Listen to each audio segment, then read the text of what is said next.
కోడళ్ళ కొత్త కథల కోసం కోమలి టీవీని సబ్స్క్రైబ్ చేసుకోండి. నోటిఫికేషన్స్ కోసం బెల్ ఐకాన్ పై క్లిక్ చేయండి. ఈరోజు మనం తెలుసుకోబోతున్న స్టోరీ చలిలో కూరగాయల వ్యాపారం. రామాపురంలో ఆ రోజు ఉదయం 6 గంటలైనా సూర్యుడు ఇంకా దుప్పటి ముసుగు తీయలేదు. ఊరంతా దట్టమైన మంచు కురుస్తోంది. సూర్యకాంతం ఇంటి ముందు నిలబడి 2 చేతులు రగ్గులో పెట్టుకుని వణుకుతూ ఉంది. పక్కనే రామారావు మంకీ క్యాప్ పెట్టుకుని పళ్ళు టపటపా కొట్టేస్తున్నాడు. యావండి, ఈ చలి ఇంటిట్ట చంపేస్తుంది. మన తోటలో కూరగాయలు కూడా గడ్డగట్టిపోయేలాగున్నాయి. అసలే ఈరోజు మార్కెట్కి వెళ్దామా వద్దా? ఎల్లకపోతే ఎలా కాంతం? తోటలో టమాటాలు వంకాయలు పండిపోయినాయి. కొయ్యకపోతే కుళ్ళిపోతాయి. కోస్తేనేమో ఎవరు కొంటారో ఈ చల్లు అర్థం కావటంలా. అసలే జనం కూడా బయటికి రావటం లేదు. అంతలో రాజేష్, కోమలి నిద్రలేచి బయటకొస్తారు. రాజేష్ 2 స్వెటర్లు వేసుకుని ఉన్నాడు. కోమలి తలకి స్కార్ఫ్ కట్టుకుని ఉంది. గుడ్ మార్నింగ్ అమ్మా. ఈరోజు మార్కెట్కి సెలవిద్దామా? నా వల్ల కాదు. బండి నడపాలంటేనే చేతులు వణికిపోతున్నాయి. సెలవిస్తే ఆ కూరగాయలని ఎవరు తింటారు? నువ్వు తింటావా? 3 రోజులు ఆగితే అవి పచ్చడి కూడా పనికిరావు. పదండి, తోటకెళ్ళి కూరగాయలు కొద్దాం. అత్తయ్య, ఈ చలిలో కూరగాయలు కొయ్యటం మాటలా? చేతులు ముద్దు బారిపోతాయి. కనీసం గ్లౌజులుంటే బాగుండు. గ్లౌజులా? మన పాత సాక్సులు ఉన్నాయి కదా, అవి చేతులకు వేసుకుని కొయ్యండి. ఖర్చు అయినా మిగులుద్ది. అందరూ అయిష్టంగానే తోటకి బయలుదేరారు. సూర్యకాంతం ఒక పెద్ద కర్ర పట్టుకుని ముందు నడుస్తుంది. తోటలో మంచు బిందువులు కూరగాయల మీద ముత్యాల్లా మెరుస్తున్నాయి.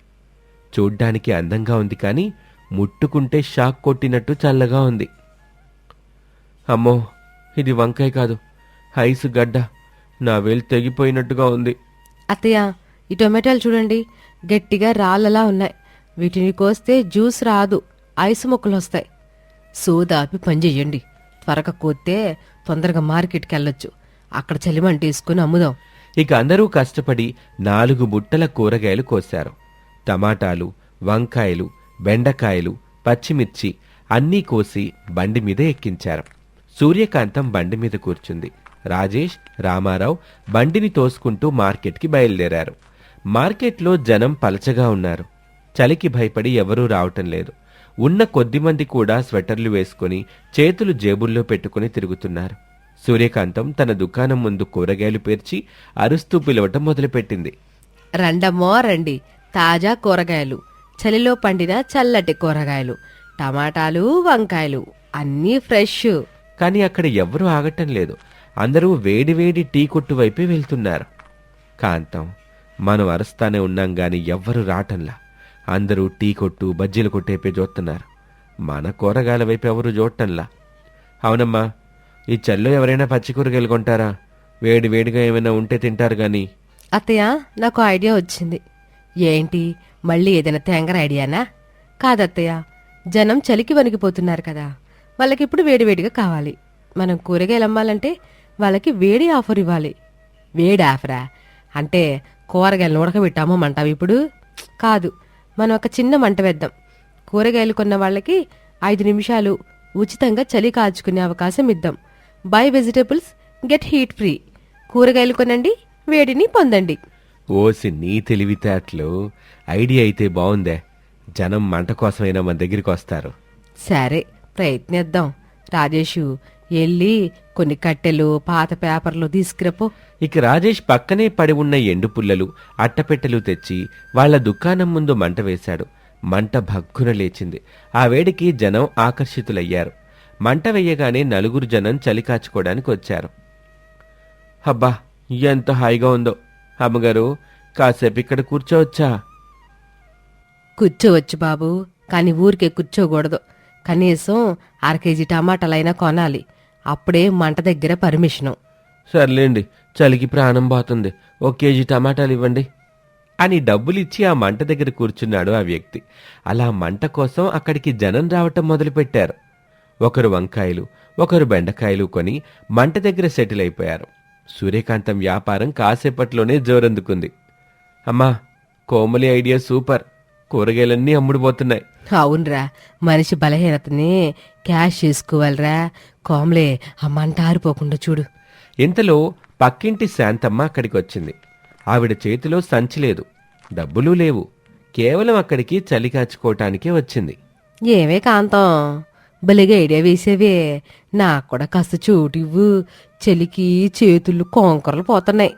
ఆగు శాంతమ్మ, ఇక్కడ నో ఫ్రీ ఎంట్రీ. కూరగాయలు కొంటేనే సిట్టింగు, లేకపోతే స్టాండింగ్ కూడా లేదు.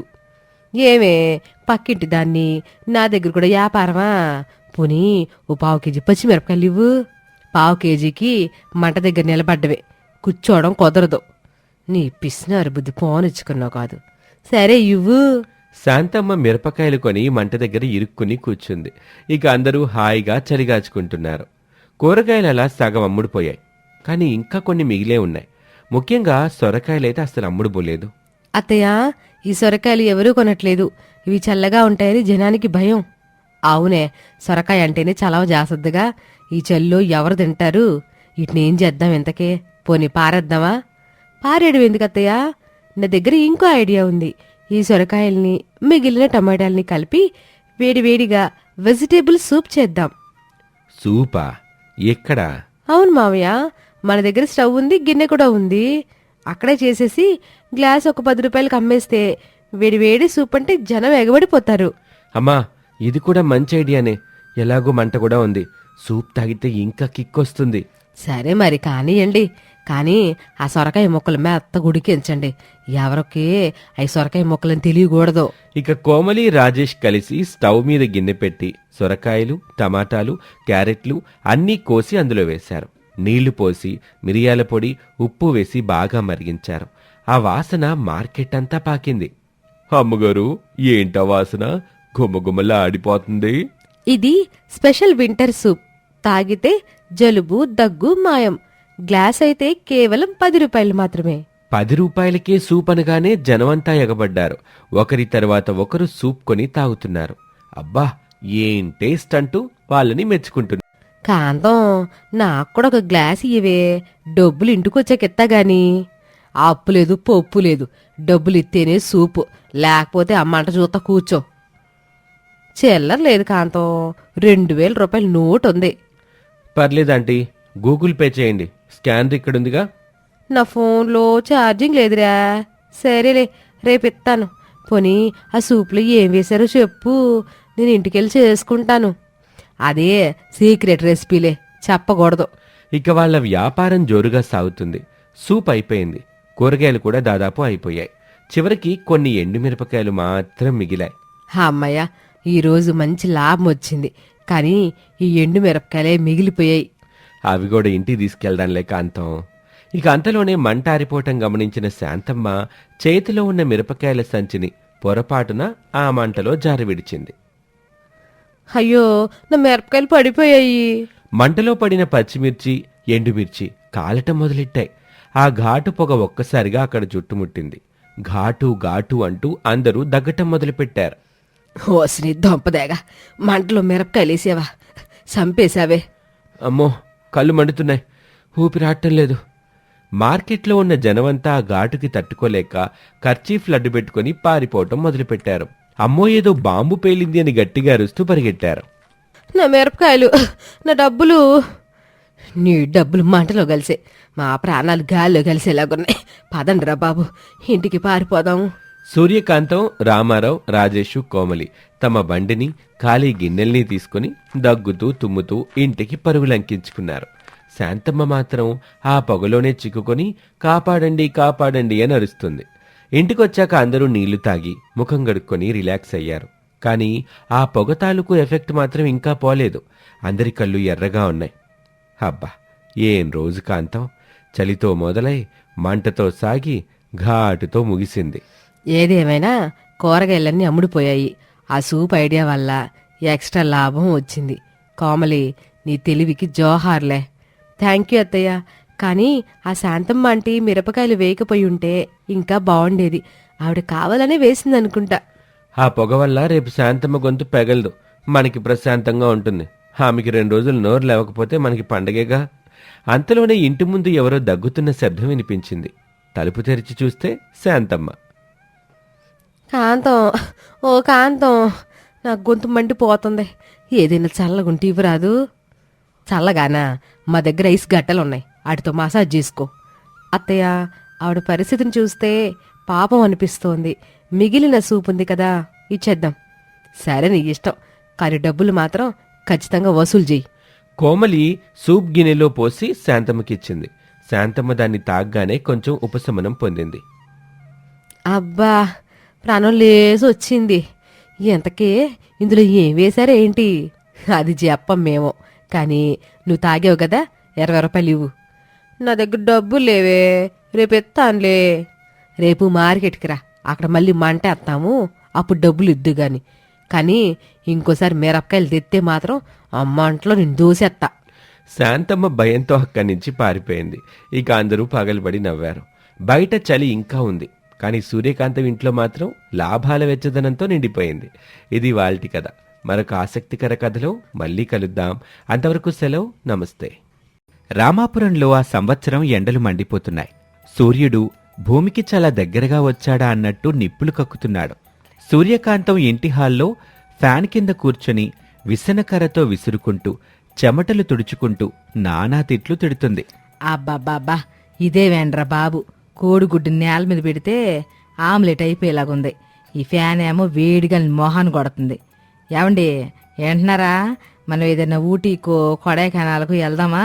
నా చర్మం కందిపోతుంది. ఊటీకెళ్ళడానికి మన దగ్గరున్నది ఓచల్లేని కిటికీలు, ఖాళీ జేబులు కాంతం. ఈ ఎండలకి మన పొలంలో పంటలే ఎండిపోతుంటే నీకు టూర్లు కావాల్సొచ్చినాయా? టూర్లు.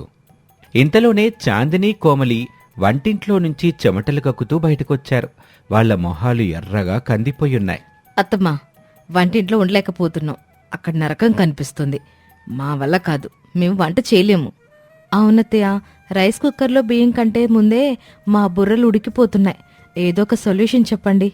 సొల్యూషన్ నా దగ్గరుంటే నేను ఎక్కడ ఎందుకు ఏడుస్తాను? అదేవిడే గర్నించాలి. అత్తయ్య, నాకు ఐడియా వచ్చింది. మనం ఊటి వెళ్ళక్కర్లేదు, మనమే ఒక ఊటిని సృష్టించుకోవచ్చు. అప్పుడే రాజేష్ హాల్లోకొస్తూ, ఏంటి ఫ్రిడ్జ్లో దూరి కూర్చుందామా ఏంటి? కాదు బావా, మన ఊరి చివరన ఆ పెద్ద కొండ ఉంది కదా, గాలికొండ. అది చాలా ఎత్తుగా ఉంటుంది. అక్కడ ఎప్పుడూ చల్లటి గాలి వీస్తూ ఉంటుంది. మనం ఈ ఎండాకాలం 4 నెలలు ఆ కొండ మీద ఇల్లు కట్టుకుని ఉంటే. కొండ మీద ఇల్లా? నీకేమైనా మతిపోయిందా? మనం మనుషులు, కోతులం కాదు. Wow Komali, super idea.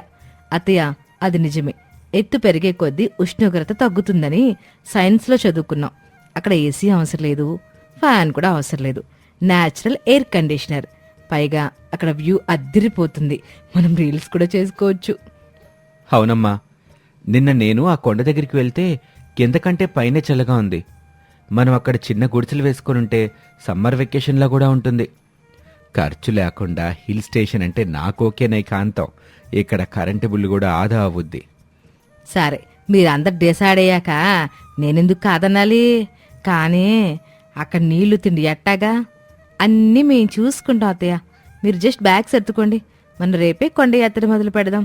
కొండల మీద 2 కోడళ్ళ ఇల్లు అని బోర్డు కూడా పెడదాం. మరుసటి రోజు ఉదయం సూర్యకాంతం ఫ్యామిలీ మొత్తం కొండెక్కటం మొదలుపెట్టారు. చేతిలో బిందెలు, తలమీద మూటలు, భుజాన మంచాలు చూస్తుంటే ఏదో తీర్థయాత్రకు వెళ్తున్నట్టుగా ఉన్నారు. సూర్యకాంతం ఆయాసపడుతూ ఒక రాయి మీద కూర్చొని, రేయ్, ఇంక ఎంత దూరం రా, నా కాలు పీకేస్తున్నాయి. ఆ కామ్లీ మాటిని కొండ ఎక్కుతున్నాను చూడు, నన్ను నేను చెప్పుతో కొట్టుకోవాలి. అమ్మా ఇంకొంచెం పైకెళ్తే స్వర్గం కనిపిస్తుంది, పద. స్వర్గం సంగతి తర్వాత, ముందు నాకు ఊపిరి అందట్లేదు. ఏమండే, ఆ నేల బింది ఇయ్యండి. బిందె ఖాళీ అయింది కాంతం. బరువెందుకని కింద ఉంపేశాను, పైకి పట్టుకుందాన్లే. ఊరిని బాధకం కోల, పైన కుళాయిలుంటాయా? కొండ మీద నీళ్ళు ఎక్కడేవరా? అత్తయ్య, టెన్షన్ పడకండి. పైన జలపాతం ఉంటుందని గూగుల్ మ్యాప్స్లో కనిపించింది. ఈ రామాపురంలో జలపాతమా? అది నీ భ్రమ అయి ఉంటది. సర్లే పదండి, చచ్చి చెడు ఎక్కుదాం. ఎట్టకేలకు అందరూ కొండపైకి చేరారు. అక్కడ గాలి నిజంగానే చాలా చల్లగా బలంగా వీస్తుంది. అందరి చెమటలు ఆరిపోయాయి. చూసారత్తయ్య ఎంత చల్లగా ఉందో? ఏసీ కూడా దీని ముందు వేస్ట్. గాలికి ఎగురుతున్న కొంగుని పట్టుకుంటూ, బానే ఉంది గాని ఈ గాలికి నేను గనక ఎగిరిపోతే ఎవరు బాధ్యత? సరే, మరి ఇల్లు ఎక్కడ కట్టుకుందాం? నేను మోహన్ గారు అటు పక్కన ఈస్ట్ ఫేసింగ్లో ఒక టెంట్ వేసుకుంటాం. నేను రాజేష్ ఇటు పక్కన వెస్ట్ ఫేసింగ్లో ఒక గుడిసె వేసుకుంటాం. మరి నేను మీ మావయ్య, మీరు సెంటర్లో గాలికడ్డుగా అదే రక్షణగా పడుకోండి. అందరూ కలిసి వెదురు బొంగులు, తాటి ఆకులు, పాత చీరలతో 2 చిన్న చిన్న గుడిసెలు, మధ్యలో ఒక పెద్ద పందిరి వేశారు. చూడ్డానికి అది ఒక చిన్న గిరిజన గ్రామంలాగా తయారైంది. ఇక సమయం మధ్యాహ్నం అయింది. ఆకలి వేస్తుంది. కోమలి, చాందిని వంట చేయటానికి సిద్ధమయ్యారు. అత్తయ్య, ఈరోజు స్పెషల్ కొండ మీది కోడి కూర. కోడి ఎక్కడి నుండి తెచ్చావే? కింద నుండి వచ్చేటప్పుడు ఒక కోడిని పట్టుకొచ్చా. రాజేష్, స్టవ్ వెలిగించు. రాజేష్ స్టవ్ వెలిగించాడు. కాని కొండ మీద గాలికి మంట అస్సలు నిలబడ్డం లేదు. అది పద్దాకా ఆరిపోతుంది. అమ్మా, గాలికి మంట రావటం లేదు. గ్యాస్ అంతా వేస్ట్ అయిపోతుంది. ఓ పని చేద్దాం, మన దగ్గరున్న గొడుగులు అడ్డు పెడదాం. అందరూ కలిసి 4 గొడుగులు స్టవ్ చుట్టూ అడ్డుపెట్టారు. ఎట్టకేలకు మంటొచ్చింది. కాని ఇంకొక సమస్య వచ్చింది. అత్తయ్య, కుక్కర్ విజిల్ రావట్లేదు. ప్రెషర్ ఎక్కట్లా. ఎందుకు రాదు? పాడైపోయింది ఏంటి? కాదత్తయ్య, సైన్స్ ప్రకారం ఎత్తు ప్రదేశాల్లో అట్మాస్ఫియరిక్ ప్రెషర్ తక్కువగా ఉంటుంది. అందుకే వంట త్వరగా ఉడకదు. నీ సైన్స్ తాగలయ్యా. ఇప్పుడు అన్నం ఉడకదా? మనం పచ్చి బియ్యం తినాలా ఏంటి? కాంతం, ఆకలి దెబ్బకి నా కడుపులో ఎలకలు చచ్చిపోతున్నాయి. ఏదో ఒకటి చెయ్యండి. ఐడియా, మనం బియ్యం ఉడకపెట్టడం మానేసి రోటీలు చేసుకుందాం. నిప్పుల మీద కాల్చుకోవచ్చు కదా. అందరూ కలిసి పిండి కలిపి కట్టెల మంట మీద రోటీలు కాల్చటం మొదలుపెట్టారు. కాని గాలికి ఆ రోటీలే ఎగిరిపోతున్నాయి. రాజేష్ గాలిలో ఎగురుతున్న రోటీని పట్టుకుంటూ, ఒరే, నా రోటీ ఎగిరిపోతుంది, పట్టుకోండి. ఇదేం కరమరా బాబు, తినే తిండి కోసం కూడా కబడ్డీ ఆడాలా? ఎలాగోలాగా సగం కాలిన రోటీలు తిని కడుపు నింపుకున్నారు. కాని అందరికీ దాహం వేస్తుంది. కామ్లే, నీళ్ళు తీసుకురా, గొంతు ఎండిపోతుంది. అత్తయ్య, మనం తెచ్చిన నీళ్ళు అయిపోయాయి. ఇందాక వంటకి వాడేశాం. ఏంటి మరి ఇప్పుడు తాగడానికి? నువ్వేదో జలపాతం అన్నావుగా. అది అక్కడికి వెళ్తే తెలిసింది. అది జలపాతం కాదు, ఎవరో పైనుంచి బకెట్ నీళ్ళు వంపారంట. చిన్న నీటి ధారంట. అది కూడా ఎండిపోయింది. అంటే ఇప్పుడు నీళ్ల కోసం మళ్ళీ కిందకి వెళ్ళాలా ఏంటి? నా వల్ల కాదు బాబోయ్. నానా, నేను వెళ్తానులేండి. కానీ పైకి రావడానికి 2 గంటలు పడుతుంది. 2 గంటలే? అప్పటి వరకు నేను బతుకుతానా? ఓరు దేవుడా, ఎండకి భయపడి కొండెక్కితే దాహానికి సచ్చేలా ఉన్నాం. చివరికి రాజేష్ కిందకు వెళ్లి నీళ్లు తీసుకురావడానికి వెళ్తాడు. సూర్యకాంతం, రామారావు నీరసంగా పడుకుంటారు. ఇక రాత్రయింది. చల్లటి గాలి ఇంకాస్త పెరిగింది. అందరూ అలసిపోయి నిద్రపోయారు. సూర్యకాంతం, రామారావు పందిరి కింద పడుకున్నారు. అర్ధరాత్రి వేళ కిచకిచకిచమని శబ్దాలు వినిపించాయి. యావండి, కోమలి, చాందిని గుసగుసలాడుకుంటున్నారా? ఆపమనండి. రామారావు కళ్ళు తెరవకుండానే, అవి మనుషుల మాటలాగా లేవు కాంతం, కోతుల్లాగా. సూర్యకాంతం ఉలిక్కిపడి లేచి టార్చ్ లైట్ వేసింది. ఆ లైటు వెలుతురులో కనిపించిన దృశ్యం చూసి ఆమె గుండాగినంత పనైంది. దాదాపు 50 కోతులు వాళ్ల సామాన్ల మీద పడి చిందర వందర చేస్తున్నాయి. ఒక కోతి బియ్యం బస్తా చింపిపోస్తుంది. ఇంకో కోతి సూర్యకాంతం చీర తలకి చుట్టుకొని డాన్స్ చేస్తుంది. మరో కోతైతే రామారావు పక్కన పడుకొని ఆయన చెవిని లాగుతుంది. ఓరు బాబోయ్, కోతులు దండయాత్ర చేసే, లేవండ్రా. ఆమె అరుపుకి కోతులు బెదిరిపోలేదు సరికదా, ఆమె వైపు పళ్ళికిలించి కిక్కిక్కి అని సౌండ్ చేశాయి. రాజేష్, మోహన్, కోడళ్ళు బయటకొచ్చారు. అమ్మో, ఇన్ని కోతులా? ఇవి మన ఇంటిని ఆక్రమించేశాయి. అమ్మా, ఇది వాటి ఏరియా, మనం ఆక్రమించాం. అందుకే అవి మన మీద పగబట్టాయి. అత్తయ్య, ఆ కోతి మీ విగ్గు, అదే మీ జుట్టు పట్టుకుని చూడండి. ఒక కోతి సూర్యకాంతం జుట్టుని పీగుతుంది. ఆమె అమ్మో నా జుట్టు అని అరుస్తూ పరిగెడుతుంది. ఇంకో కోతి కోమలి చేతిలో ఉన్న ఫెయిర్ అండ్ లవ్లీ ట్యూబ్ని పిండి తినేస్తుంది. కాంతం, నా లుంగీని ఒక కోతి లాగేసింది. ఎవరైనా కాపాడండి. రేయ్, రాళ్ళేసండ్రా. రాళ్ళిసిరితే అవి మన మీద రాళ్ళు వేస్తాయమ్మా. కోతులకు అసలే కోపం ఎక్కువ. మనం సైలెంట్గా ఉండటమే మంచిది. సైలెంట్గా ఉంటే మనల్ని బట్టలతో సహా తినే అత్తయ్య. ఇక లాభం లేదు, పారిపోదాం. అందరూ ప్రాణభయంతో సామాన్లు వదిలేసి చేతికి దొరికినవి పట్టుకొని కొండ దిగడం మొదలుపెట్టారు. కానీ వాళ్ళకి చీకట్లో దారే కనిపించటం లేదు. అత్తయ్య, ఇటువైపు షార్ట్ కట్, ఇటు రండి. కోమలి ఒక దారిలో తీసుకువెళ్ళింది. కాని అది దారి కాదు, జారుడు బండ లాంటి ఏటవాలు ప్రాంతం. సూర్యకాంతం కాలు జారింది. అమ్మో, జారిపోతున్నాను, పట్టుకోండి. సూర్యకాంతం జారిపోతూ రామారావుని పట్టుకుంది. ఆయన రాజేష్ని, రాజేష్ కోమలిని, ఇలా అందరూ ఒకరినొకరు పట్టుకుని రైలు భోగిల్లాగా కొండమీద నుండి కిందకి జయ్యమని జారుకుంటూ వెళ్లారు. ఒరేయ్, ఆపండ్రా, నా పని చూడిపోతుంది. ఇది వాటర్ పార్క్లో స్లైడ్లా ఉంది మావయ్య. ఎంజాయ్. ఎంజాయ్ మంటలో గలప నన్నడు మొక్కలైపోతుందే. అందరూ ఎట్టకేలకు జారుకుంటూ వచ్చి కొండ కింద ఉన్న ఒక బురద గుంటలో ధప్మని పడ్డారు. అందరి ఒంటి నిండా బురద. బురదతో, చిరిగిన బట్టలతో, గాయాలతో సూర్యకాంతం ఫ్యామిలీ ఇంటికి చేరుకున్నారు. ఇంటి లోపల ఫ్యాన్ గాలి స్వర్గంలా అనిపించింది వాళ్ళకి. కాంతం, ఈ ఎండైనా పర్లేదు గాని, వానైనా పర్లేదు గాని ఈ ఇంట్లోనే చద్దామే. మళ్ళీ కొండలకి కోణలకి వెళ్ళావంటే నీ కాళ్ళు విరక్కొడతాను. నా బుద్ధి తక్కువయ్యి మీ మాట నాను కోడల్లారా. మీ కొండల మీద ఇల్లు ఐడియా తాగలయ్యా. నా నడుం పోయింది, నా పరుగు పోయింది. అత్తయ్య, కానీ అడ్వెంచర్ మాత్రం అదిరిపోయింది కదా. అమ్మా, మనం కొండ మీద నుంచి జారుతున్న వీడియోని తీసి ఎవరో యూట్యూబ్లో పెట్టారు. సూర్యకాంతం స్లైడింగ్ రేస్ అంట. 1 మిలియన్ వ్యూస్ వచ్చే తెలుసా? వీడియో తీశాడా? ఆడు నా కొండ మీద నుండి తోసేయండి. రేపటి నుండి ఎవరైనా కొండని మాట ఎత్తితే వాళ్ళకి అన్నం లేదు. అందరూ నవ్వుకుంటూ బాత్రూం వైపు పరుగులు తీశారు. ఇంకా సూర్యకాంతం మాత్రం ఫ్యాన్ వైపు చూస్తూ దండం పెట్టుకుంది. ఇది వాల్టి కథ. మరొక ఆసక్తికర కథలో మళ్ళీ కలుద్దాం. అంతవరకు సెలవు. నమస్తే.